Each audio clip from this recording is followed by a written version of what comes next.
Lalitha jewellery T நகர் இப்போ 1 இல்ல 2 showroom, மோர் space, மோர் range. பிரம்மாண்ட திறப்பு விழா ஏப்ரல் 20 அன்று அதே உஸ்மான் ரோட் வளாகத்தில் லலிதா ஜுவல்லரியின் இன்னொரு ஷோரூம். வணக்கத்தை தெரிவித்துக் கொள்கிறேன். அன்பு இளவல் கார்த்திக் அவர்கள் இந்த தொகுதியை சார்ந்தவர். மண்ணின் மைந்தர், திராவிட முன்னேற்ற கழகத்தின் தகவல் தொழில்நுட்ப அணியின் மாநில துணை செயலாளர். எல்லாவற்றையும் விட தமிழக முதலமைச்சர் அண்ணன் தளபதி முத்துவேல் கருணாநிதி ஸ்டாலின் அவர்களின் நம்பிக்கைக்குரியவர். அவருடைய தந்தை சட்டமன்ற உறுப்பினர் அண்ணன் மோகன் அவர்கள் அண்ணா நகர் தொகுதியிலே 2 முறை வெற்றி பெற்று சட்டமன்ற உறுப்பினராக இருந்து திறம்பட பணியாற்றியவர். அவருடைய அன்பு மைந்தர் முதலமைச்சரின் நம்பிக்கைக்குரிய இளவல் கார்த்திக் அவர்கள் இன்றைக்கு வில்லிவாக்கம் தொகுதியின் வெற்றி வேட்பாளராக போட்டியிடுகிறார். அவருக்கு உதயசூரியன் சின்னத்திலே வாக்களிக்க வேண்டும் என்று கேட்டு உங்கள் இல்லம் தேடி வாசல் தேடி வந்திருக்கிறோம். விடுதலை சிறுத்தைகள் கட்சியின் களப்பணியாளர்கள், முன்னணி பொறுப்பாளர்கள் எஞ்சியுள்ள இந்த 4 நாட்கள் தீவிரமாக களப்பணி ஆற்ற வேண்டும், வாக்குகளை சேகரிக்க வேண்டும். ஒரு ஓட்டு கூட சிந்தக்கூடாது, சிதறக்கூடாது. கார்த்திக் அவர்களின் வெற்றிக்கு விடுதலை சிறுத்தைகளின் பங்களிப்பு மகத்தானது என்று கார்த்திக் அவர்களே நம்முடைய முதலமைச்சரத்தில் எடுத்துச் செல்ல வேண்டும்.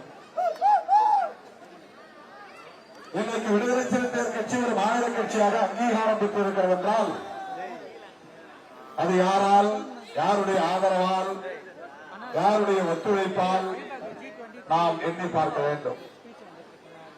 திராவிட முன்னேற்ற கழகத்தின் ஆதரவால், அதன் தலைவர் அண்ணன் தளபதி ஸ்டாலின் அவர்களின் ஆதரவால், விடுதலை சிறுத்தைகள் கட்சி தோழமை கட்சிகளின் ஒத்துழைப்போடு 2 நாடாளுமன்ற உறுப்பினர்களை தொகுதிகளில் வெற்றி பெற்று 2 நாடாளுமன்ற உறுப்பினர்களை பெற்றுவிட்ட நிலையில்தான் 2 எம்பிக்களை பெற்ற காரணத்தினால்தான் தேர்தல் ஆணையம் விடுதலை சிறுத்தைகள் கட்சியை ஒரு மாநில கட்சியாக அங்கீகரித்து திமுக உதயசூரியன் சின்னம் சொந்த சின்னமாக கிடைத்திருப்பதை போல விடுதலை சிறுத்தைகள் கட்சிக்கு பானை சின்னம் சொந்த சின்னமாக கிடைத்திருக்கிறது. இதை நன்றி உணர்வோடு நாம் எண்ணி பார்க்க வேண்டும். நாடு விடுதலை பெற்ற பிறகு அகில இந்திய அளவில் உத்தரப்பிரதேசத்திலே பகுஜன் சமாஜ் கட்சி, பீகாரிலே ராம்விலாஸ் பாஸ்வான் கட்சி, மணிப்பூரிலே ராம்தாஸ் அத்வாலே கட்சி, இந்த 3 கட்சிகள் தான் தேர்தல் ஆணையத்தின் அங்கீகாரத்தை பெற்ற கட்சி. அதன் பிறகு இந்த 80 ஆண்டுகளில் தென்னிந்தியாவில், தமிழ்நாட்டில் புரட்சியாளர் அம்பேத்கரின் கொள்கைகளை செயல்படுகிற ஒரு இயக்கம் ஒரு அரசியல் கட்சியாக அங்கீகாரம் பெற்றிருக்கிறது என்றால் அந்த பெருமைக்குரிய கட்சி விடுதலை சிறுத்தைகள் கட்சி. 4 சட்டமன்ற உறுப்பினர்களை பெற்றிருந்தாலும் அதனால் அங்கீகாரம் கிடைக்கவில்லை. 7 உறுப்பினர் பெற்றால்தான் அங்கீகாரம் கிடைக்கும். எம்எல்ஏ அல்லது 2 எம்எல்ஏ போதுமா? 2 எம்எல்ஏ 6% வாக்குகளை பெற்றால்தான் அங்கீகாரம் கிடைக்கும். அல்லது எதுவுமே இல்லை, எம்எல்ஏ இல்லை, எம்பி இல்லைன்னா 8% ஓட்டு பெறணும், அல்லது 2 எம்பி பெறணும். இதெல்லாம் எலெக்ஷன் கமிஷன் வச்சிருக்கிற கிரைட்டீரியா, வரையறை. நாம் இன்னைக்கு எந்த அடிப்படையில் அங்கீகாரம் பெற்றிருக்கிறோம் என்றால் 4 எம்எல்ஏ பெற்றதனால் அங்கீகாரம் கிடைக்கவில்லை. தனித்து நாம் போட்டியிட்டு 8% வாக்குகளை பெறவில்லை. அல்லது 2 எம்எல்ஏ 6% வாக்குகளை பெற்றிருக்கவில்லை. 2 எம்பிக்களை பெற்றதனால் நாம் இன்றைக்கு பானை சின்னம் பெற்றிருக்கிறோம். திராவிட முன்னேற்ற கழகத்தில் தமிழக முதலமைச்சர் அண்ணன் தளபதி ஸ்டாலின் அவர்களின் வாழ்த்துக்களோடு இந்த சாதனையை நாம் படைத்திருக்கிறோம். இது 25 ஆண்டு கால போராட்டத்தில் விளைச்சலாக இந்த இயக்கம் இன்றைக்கு மாநில கட்சியாக அங்கீகாரம் பெற்றிருக்கிறது. இந்த கட்சியை எப்படியாவது திமுக கூட்டணியில் இருந்து வெளியேற்றிவிட வேண்டும் என்று பலரும் முயற்சித்தார்கள். அது யார் யாருன்னு உங்களுக்கு தெரியும். கடந்த 2 ஆண்டுகளாக எவ்வளவோ முயற்சிகள் நடந்தன. திருமாவளவன் எப்படியாவது வெளியே இழுத்துட்டா திமுக கூட்டணியை பலவீனப்படுத்த முடியும். இந்த சதி முயற்சியை யார் செய்வார்கள்? முதல்ல பிஜேபி, அப்புறம் தான் ஏடிஎம்கே. பிஜேபிக்கு என்ன இப்படி ஒரு நோக்கம் இருக்கிறது? பிஜேபியை பொறுத்தவரையில் அவருடைய கொள்கையே முழக்கமே கழகங்கள் இல்லாத தமிழகம், காங்கிரஸ் இல்லாத பாரதம். இதான் முழக்கமே. காங்கிரஸே அழிச்சாகணும் அகில இந்திய அளவில். மற்ற கட்சிகள் அவங்களுக்கு ஒரு பொருட்டே இல்லை. திமுக அதிமுக 2 கட்சிகளையுமே அழித்தாக வேண்டும் தமிழ்நாட்டை பொறுத்தவரை. இதுதான் பாஜகவுடைய RSS சங் பரிவார்களுடைய நோக்கம். அப்படின்னா எப்படி ஏடிஎம்கே கூட்டணி வைச்சா அப்படின்னு கேட்கலாம். திமுகவை வீழ்த்தணும்னா ஏடிஎம்கே கூட்டணி வைக்கணும். ஆனா அதை விட முக்கியமா ஏடிஎம்கே கூட்டணி வைத்து ஏடிஎம்கேவை பின்னுக்கு தள்ள வேண்டும். அதுதான் அவருடைய முதல் நோக்கம். இப்ப இந்த தேர்தலில் திமுக முதலிடம், அதிமுக 2வது இடமாக இருக்கக்கூடாது. அதை பின்னுக்கு தள்ளி பாஜக 2வது இடத்திற்கு வர வேண்டும். இதுதான் பிஜேபியுடைய இப்போதைய அஜெண்டா. தமிழ்நாட்டு அரசியல பிஜேபி வர்சஸ் டிஎம்கே அப்படின்னு கொண்டு போனோம். டிஎம்கே வர்சஸ் ஏடிஎம்கே 50-60 வருஷம் நடந்துட்டு 1972க்கு பிறகு முதல்ல காங்கிரஸ் திமுக இருந்துச்சு. அப்புறம் எம்ஜிஆர் உருவான பிறகு காங்கிரஸ் பின்னுக்கு போயிருச்சு. எம்ஜிஆரா கலைஞரா என்றுதான் அரசியல் இருந்தது. இதுவரையிலும் அதிமுகவா திமுகவா, திமுகவா அதிமுகவா, இப்படித்தான் தமிழ்நாடு அரசியல் போய்கொண்டிருக்கிறது. அதனால் தேசிய கட்சிகள் எந்த கட்சியும் வளர முடியல. இப்ப பிஜேபி வளர முடியாமல் இருப்பதற்கு காரணம் திமுக வலுவாக இருக்கிறது, அதற்கு இணையாக அதிமுக இருக்கிறது. இந்த 2 கட்சியில் ஏதாவது ஒரு கட்சியை பலவீனப்படுத்தணும். அப்பதான் 2வது இடத்துக்கு வர முடியும். 2வது இடத்துக்கு வந்துட்டா மொத்தத்துல திராவிட கட்சியிலே அழிச்ச முடியும். இது பிஜேபியுடைய அஜெண்டா, வெறும் கற்பனை அல்ல. இதுதான் அவர்களின் உண்மையான செயல் திட்டம். அப்ப அவன் என்ன பண்ணுவான்னா, எந்த கட்சியோட கூட்டணி சேர்றானோ அந்த கட்சியை பலவீனப்படுத்தும். எதிர நிக்கிற கட்சி இல்ல, எதிர நிக்கிற கட்சி திமுக. திமுகவை அவன் பலவீனப்படுத்துறதுக்கு என்ன முயற்சி எடுத்தான்னா, அந்த கூட்டணியில இருந்து யாராவது ஒருத்தர் வெளியே எடுத்துட்டா கூட்டணி செவலி போயிடும். அந்த முயற்சி எடுத்தான், அவனால முடியல. திருமாவளவன் அவர்கள் நினைத்த மாதிரி சராசரி ஆள் இல்லை என்பதை ஒரு கட்டத்திலே புரிந்து கொண்டார். ஆசை காட்டி அழைக்க முடியாது. பதவிக்காகவோ பரிசுக்காகவோ பொருளுக்காகவோ இவன் வெளியே வரமாட்டார். இதை பல பேர் முயற்சி எடுத்து புரிந்து கொண்டு ஒதுங்கிவிட்டார்கள். திமுக கூட்டணி அவங்களால ஒன்றும் பண்ண முடியல. அதிமுகவோடு இணைந்து தேர்தல் களத்தில் போட்டியிட்டு சில இடங்களை கைப்பற்றினால் அதன் பிறகு அதிமுகவை 2ஆக உடைப்பார்கள். எப்படி மகாராஷ்டிராவில் சிவசேனாவோடு கூட்டணி வைத்து சிவசேனாவை உடைத்து சிவசேனாவை பலவீனப்படுத்தி ஆட்சிக்கு வந்தார்கள். மகாராஷ்டிராவோட ஆட்சி கட்டில் வந்துட்டாங்க. பீகார்ல நிதிஷ்குமார் இன்னைக்கு ராஜ்யசபா உறுப்பினராக்கி அவரை மூட்டை கட்டி டெல்லிக்கு அனுப்பிச்சிட்டாங்க. இன்னைக்கு அங்க பிஜேபி முதலமைச்சர். பாண்டிச்சேரியில அதிமுக 2 சீட்டு தான் போட்டி போடுது, பாஜக 10 சீட்டுல போட்டி போடுது. அதிமுக பாண்டிச்சேரியில 2 சீட்டு போட்டியிடக்கூடிய அளவுக்கு தேர்ந்து போனது. இதெல்லாம் பிஜேபியுடைய செயற்திட்டம் தோழர்களே. அதுபோல தமிழ்நாட்டில் அவர்களால் திமுகவை அசைக்க முடியவில்லை. முத்தமிழறிஞர் கலைஞரை போல அவரை விட 10 மடங்கு ஆற்றல் மிக்கவராக தளபதி முத்துவேல் கருணாநிதி ஸ்டாலின் அவர்கள் விளங்குகிறார். கிடையாது. கலைஞருக்கு பிறகு அது 3வது விஜயகாந்த் வந்தப்ப விஜயகாந்த் 2வது இடத்துக்கு போயிட்டார். திமுக 3வது இடத்துக்கு வந்துச்சு.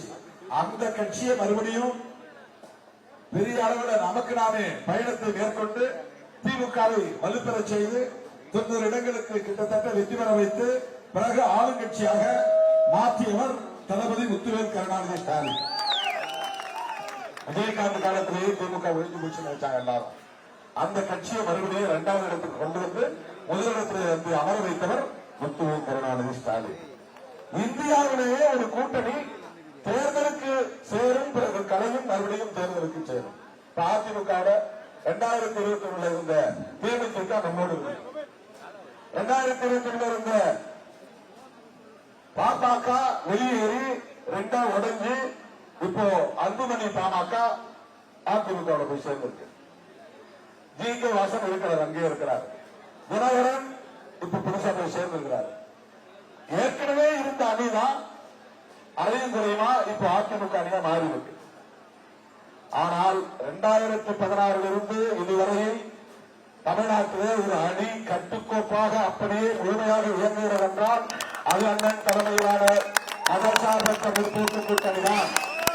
2017 அவரோட கைகோர்த்தோம். காவிரி பிரச்சனைக்காக 19 தேர்தலை சந்தித்தோம், 21 தேர்தலை சந்தித்தோம், 21 உள்ளாட்சி தேர்தலை சந்தித்தோம், 24 நாடாளுமன்ற தேர்தலை சந்தித்தோம், 26 இப்ப சட்டப்பேரவை தேர்தலை சந்திக்கிறோம். ஒரு கட்சி கூட வெளியேறும். புதிதாக தேமுதிக வந்திருக்கிறது, புதிதாக எஸ்டிபிஐ வந்திருக்கிறது, புதிதாக நடிகர் கருணா வந்திருக்கிறார், புதிதாக மனிதநேய ஜனநாயக கட்சி வந்திருக்கு, நடிகர் கமல்ஹாசன் நம்மோடு வந்திருக்கிறார், இந்த கூட்டணியிலே இணைந்திருக்கிறார். ஒரு கூட்டணி மேலும் வலுப்பெற்றிருக்கிறது. அதை பாருங்க, நண்பர் விஜய் கட்சி ஆரம்பிச்ச நாள்ல இருந்து திமுக விருப்பதான் முதன்மைப்படுத்தினார். ஆட்சியிலும் பங்கு, அதிகாரத்திலும் பங்கு. இந்த கோரிக்கையை விடுதலை சிறுத்தைகள் 1999 சொல்லிட்டு இருக்கோம். நம்ம கட்சியில் இடையில வந்து சேர்ந்த வேட்பாளர் இப்போ நம்ம கார்த்திகை எதிர்த்து போட்டியிடக்கூடிய வேட்பாளர் விஜய் வேட்பாளராக இருக்கிறார். தம்பி ஆதவ அர்ஜுன் அவர் வந்து விடுதலை சிறுத்தைகள் கட்சியில் இருந்து கொண்டு திமுக கூட்டணிக்கு பல சவால்களை விட்டார், நெருக்கடிகளை தந்தார். அது ஒரு முதிர்ச்சியான அணுகுமுறை இல்லை என்பதை நாம் சுட்டிக்காட்டினோம்.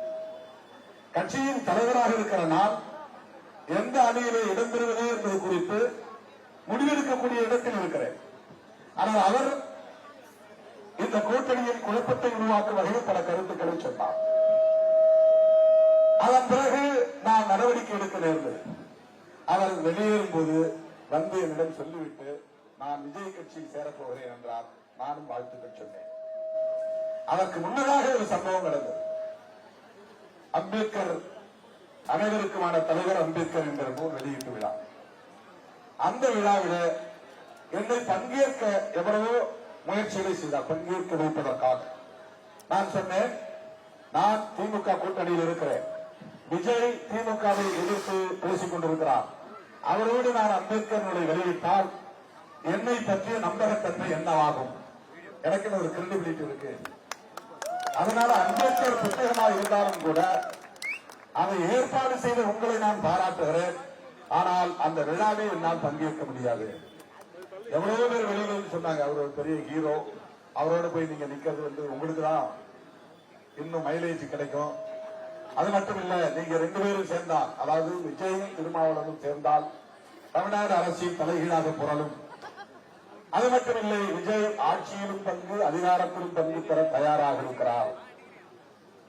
இந்த இடத்தில் தான் திருமாவளவன் யார் என்பதை மீண்டும் உறுதிப்படுத்த வேண்டிய ஒரு தேவை வந்தது. ஆட்சியிலும் பங்கு, அதிகாரத்திலும் பங்கு, அது எங்கள் கோரிக்கை தான்.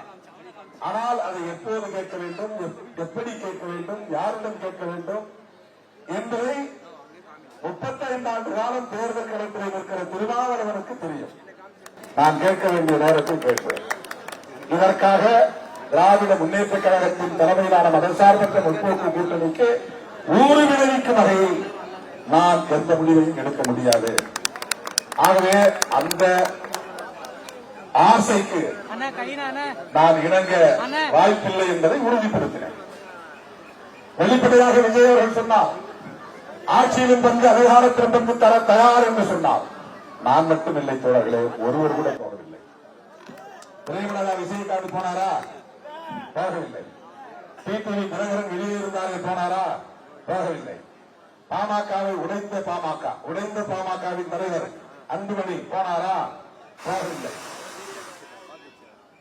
ஜி.கே. வாசன் போனாரா? போகவில்லை. எஸ்டிபிஐ போனதா? போகவில்லை. பாஜக இல்லாத விஜய் தலைமையிலான ஒரு கூட்டணி. போகணும் நினைச்சா போகலாம். எஸ்டிபிஐ போக முடியும், தமிழ் அன்சாரி போக முடியும், கருணாஸ் போக முடியும், வேட்டூர் சங்க அமைப்பை சார்ந்த ஒரு தலைவர் நம்மோடு இருக்கிறார், அவர் போயிருக்க முடியும். முத்தரையர் சங்க தலைவர் ஒருத்தர் நம்ம கூட்டத்தில் இருக்கிறார், சீட்டில் நிற்கிறார், அவர் போயிருக்க முடியும். யாருமே போகல. பெரிய ஹீரோ போக இடமெல்லாம் கூட்டம் கூடுகிறது. அவர் ஆஃபர் பெறுகிறார், ஆட்சியிலும் பங்கு அதிகாரத்திலும் பங்கு, தீபாவளிக்கு ஆஃபர் பெறுவது போல். ஆனாலும் யாரும் போகவில்லை. ஏனென்றால் திருமாவளவன் போகவில்லை. அதுதான் அவசியம். திருமாவளவன் போகவில்லை. தோழர்களே, திராவிட முன்னேற்ற கழகத்தின் தலைமையிலான கூட்டணி வெறும் தேர்தலுக்காக உருவான கூட்டணி அல்ல. நேற்றைக்கு முதல் நாள் அண்ணன் தளபதி ஸ்டாலின் அவர்கள் விட்ட அறிக்கையை நீங்கள் கேட்டிருந்தால் அல்லது படித்திருந்தால் புரிந்திருக்க முடியும். நாங்க தேர்தல் எங்களுக்கு முக்கியம் இல்ல, இந்த டீலிமிட்டேஷன் பில் தோற்கடிப்போம், அதை வெற்றிபெற செய்துவிட மாட்டோம். அதை நீங்கள் நிறைவேற்றினால் 1950களில் 1960களில் திமுக எப்படி இருந்ததோ அந்த திமுகவை நீங்கள் சந்திக்க நேரிடும். மோடிக்கும் அமித்ஷாவுக்கும் வெளிப்படையாக எச்சரிக்கை விடுத்தவர் தமிழ்நாடு முதலமைச்சர் தளபதி ஸ்டாலின் அவர்கள். அவருடைய எச்சரிக்கைக்கு பிறகு எல்லா மாநில முதலமைச்சர்களும் அரசியல் கட்சிகளும் பரபரப்படைந்தனர். என்ன திடீர்னு டிஎம்கே சீஃப் ஸ்டாலின் இப்படி பேசியிருக்கிறார்? ஏன் இப்படி பேசுறார்?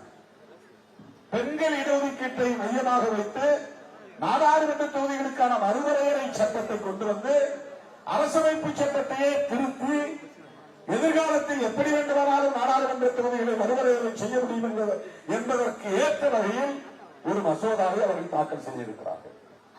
ஏற்கனவே இதற்காக ஒரு அனைத்து கட்சி கூட்டத்தை கூட்டியவர் நம்முடைய தமிழ்நாடு முதலமைச்சர். அப்போதே பிரதமருக்கு கடிதம் எழுதியிருக்கிறார்.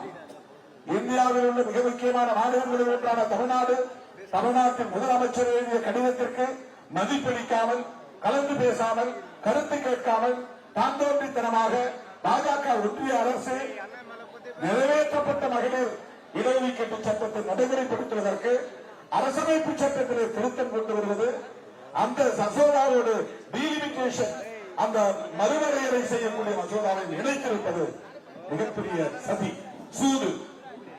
உடனே நான் கூட 16ஆம் தேதி தான் இங்க வரலாம் திட்டமிட்டிருந்தேன். பார்லிமெண்ட்டுக்கு போகணும்னு சொன்னது யார் தெரியுமா? திராவிட முன்னேற்ற கழக தலைவர். நம்ம கட்சி கூட்டணி எம்பிக்கள் யாரும் தமிழ்நாட்டில் ஓட்டு கேட்க கூடாது. எலெக்ஷன் நமக்கு முக்கியம் இல்ல. 2 நாள் புரோகிராம் எல்லாத்தையும் கேன்சல் பண்ணிட்டு டெல்லிக்கு போய் எனக்கும் கொஞ்சம் ஓய்வு வச்சு 8 நாள் அலையா அழைஞ்ச இல்ல. அண்ணனுக்கு நன்றி சொல்லிட்டு பிளைட் பிடிச்சு நான் டெல்லிக்கு போயிட்டேன். 298 அவங்களுக்கு ஆதரவு, 230 நமக்கு ஆதரவு, திமுக எடுத்த முயற்சிக்கு ஆதரவு, எதிர்த்து வாக்களித்தோம். படுதோல்வியை சந்தித்தது பாஜக. அரசமைப்பு சட்டத்தில் திருத்தம் செய்ய முடியாமல் தோல்வி அடைந்து மண்ணை கவியது.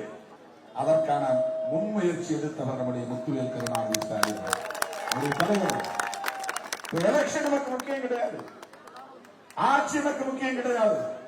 அதை விட தென் மாநிலங்களின் உரிமைகள் முக்கியம். மக்கள் தொகை அடிப்படையில் நீ தொகுதிகளை மறுவரையறை செய்யக்கூடாது. இது கூட்டம் போட்டு மணிக்கணக்கில் பேச வேண்டிய விஷயம். தேர்தல் பிரச்சாரத்தில் விரிவா பேச முடியாது. ரொம்ப நுட்பமான அரசியல். அதுதான் நம்முடைய தளபதி ஸ்டாலின். எல்லாம் சராசரி ஆளா பாக்குறாங்க. அது சராசரியான ஒரு தலைவர் அல்ல. இந்த கூட்டணியை கட்டுக்கோப்பாக வழிநடத்துவதும் தொடர் வெற்றி. முத்தமிழறிஞர் கலைஞர் காலத்தில் கூட வெற்றி தோல்வி வெற்றி தோல்வி என்று இவர் 2019 வெற்றி, 2021 வெற்றி, 2021 உள்ளாட்சி அமைப்பு தேர்தல்கள் வெற்றி, 2024 வெற்றி, 2026 மாபெரும் வெற்றியை பெறப்போகிறோம். பத்திரிகையில மீடியா ஹைட் பண்றான். விஜய் பெரிய சக்தி, திமுகவை ஆட்டங்கான வைப்பார், அசைத்து காட்டுவார் என்பதை போன்ற ஒரு மாய தோற்றத்தை உருவாக்குகிறார்கள். அவருக்கே தெரியும் அவரால் அதை சாதிக்க முடியாது. அவருக்கே சந்தேகம் பெரம்பூரை ஜெயிப்போமா என்று. அதனால்தான் திருச்சி கிழக்குல 2 தொகுதி போட்டிருக்காரு. தளபதி ஸ்டாலின் அவர்கள் ஒரே தொகுதி நம்பிக்கையோடு கொளத்தூர், எடப்பாடி பழனிசாமி கூட ஒரே தொகுதி எடப்பாடி. ஆனா இவர் ஹீரோ, இவர் 2 தொகுதியில போடுறாரு. சந்தேகம் அவராலேயே அவருடைய வெற்றியை சந்தேகப்படும் நிலை உள்ளது. அப்போ அவர் யாருக்காக திமுக ஆட்சியை அப்புறப்படுத்த வேண்டும் என்று துடிக்கிறார்? அவருடைய நோக்கம் என்ன? திமுக வெறுப்பு, திமுகவை ஆட்சியிலிருந்து அகற்றணும். திமுகவை ஆட்சியிலிருந்து அகற்றிய பிறகு அந்த ஆட்சி பீடத்தில் யாரை அமர வைக்க போகிறார், யாரை அமர வைக்க விரும்புகிறார்? அவரால் அந்த இருக்கையில் அமர முடியாது என்பது அவருக்கே தெரியும். அவரால் முடியுமா? அவர் முதலமைச்சராக முடியுமா? அவர் ஆட்சியை கைப்பற்ற முடியுமா? அவராலே முடியாது என்பது அவருக்கே தெரியும். அப்படின்னா அவர் யாருக்கு இந்த உதவியை செய்கிறார்? அதுதான் அரசியல், நாம் புரிந்து கொள்ள வேண்டிய அரசியல். எடப்பாடி பழனிசாமி வெளிப்படையாக பாஜக பிடியில் சிக்கிக் கொண்டார். நண்பர் விஜய் மறைமுகமாக ஜனநாயக படத்தை நிறுத்தி வைத்திருப்பது போல அவரையும் பிடிக்குள் வைத்திருக்கிறார்கள். அவருக்கு கொடுக்கப்பட்டிருக்கிற அஜெண்டா என்னவென்றால், திமுக கூட்டணிக்கு போகிற முஸ்லீம் வாக்குகளையும் கிறிஸ்தவர் வாக்குகளையும் விளிம்புநிலை மக்களின் வாக்குகளையும் நீங்கள் பிரிக்க வேண்டும்.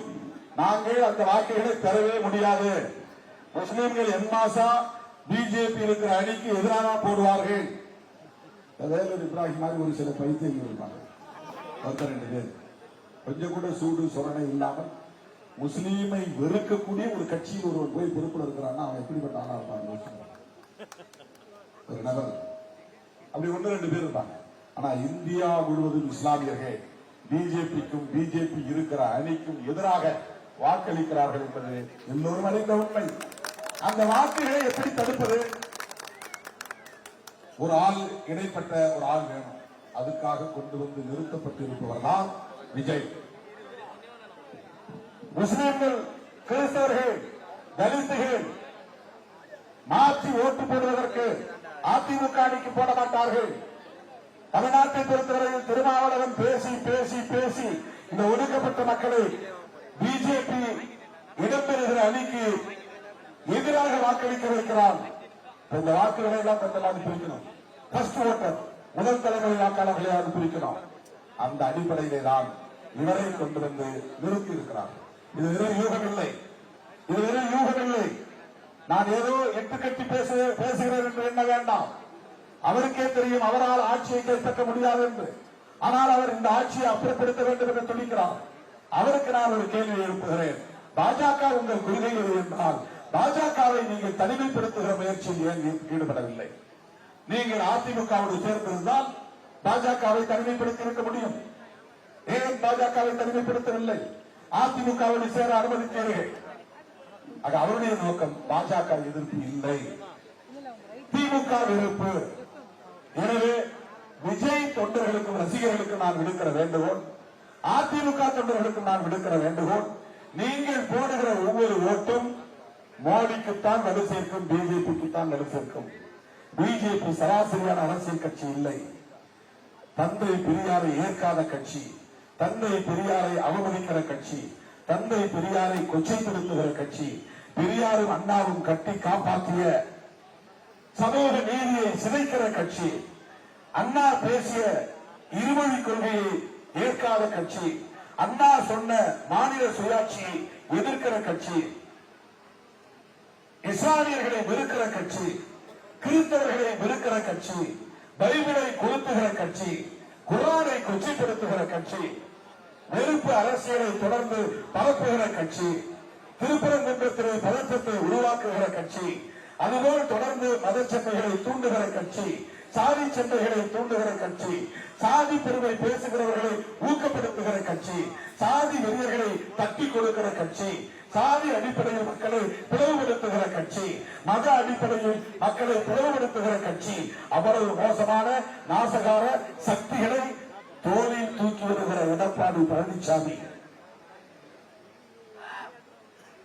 தமிழ்நாட்டு மக்களுக்கு துரோகம் இணைக்கிறார், ஜெயலலிதாவுக்கும் துரோகம் இணைக்கிறார். அவரும் பாஜகவுக்கு விஜயும் பாஜகவுக்கு துணை இருந்து நம்முடைய கூட்டணியை பலவீனப்படுத்த பார்க்கிறார்கள்.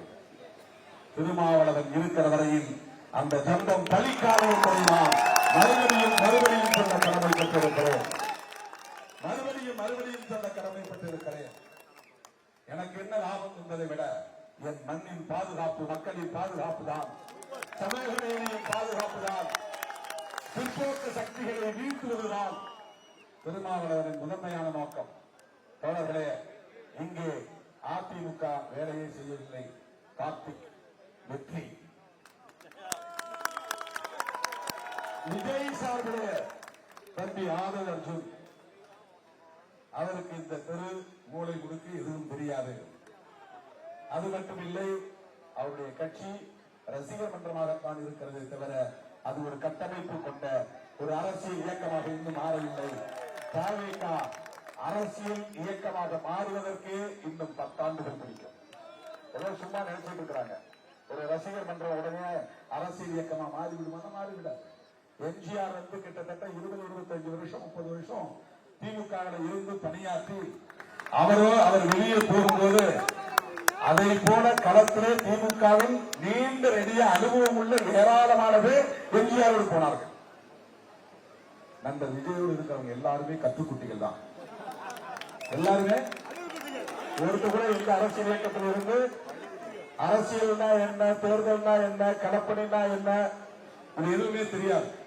ஐஏஎஸ் படிச்சுட்டு வந்திருக்கிறான், ஐஆர்எஸ் படிச்சுட்டு வந்திருக்கிறான், செங்கோட்டையன் பாவம், அவர் போய் இந்த ரசிகர் மன்றத்தில் அவரால் வெளிப்படுத்த முடியாது. அந்த விஜய்க்கு நான் சொல்றேன், நீங்க அதை அரசியல் இயக்கமாக மாற்றுவதற்கே இன்னும் 10 வருஷம் ஆகும். இப்படி தேர்தல் பிரச்சாரத்தை டக்குன்னு ரத்து பண்ணிட்டு போற உங்களால 10 வருஷத்துக்குள்ளே அரசியல் இயக்கமா மாற்ற முடியுமா? கஷ்டம்தான். இன்னும் 5 வருஷம் கூட ஆகலாம். திமுக தமிழ்நாட்டில் மட்டுமல்ல, இந்தியாவிலேயே நான் ஒரு மேடைக்காக பேசவில்லை, திமுகவை போல கட்டமைப்பு கொண்ட ஒரு அரசியல் இயக்கம் இந்தியாவிலேயே இல்லை. உண்மையிலே சொல்ற, எல்லா பூத்துகளுக்கும் அவங்க கமிட்டியை போட்டு வீடு வீடா இந்த அண்ணா நகர் தொகுதியில யார் யார் என்னென்ன கட்சிக்கு வாக்களிப்பார்கள், எவ்வளவு பேர் பொதுவாக இருக்கிறார்கள், எத்தனை வாக்களிப்பார்கள், அனைத்தும் அவர்கள் இந்த டிப்ஸ்ல விரல் நுழையில வச்சிருந்தார். அதை விட முக்கியமாக கட்டமைப்பு வசதி, இன்ஃப்ராஸ்ட்ரக்சர், மக்கள்கிட்ட கடைசி வரையில் வேர்க்கால் மட்டம் வரையில் போகக்கூடிய.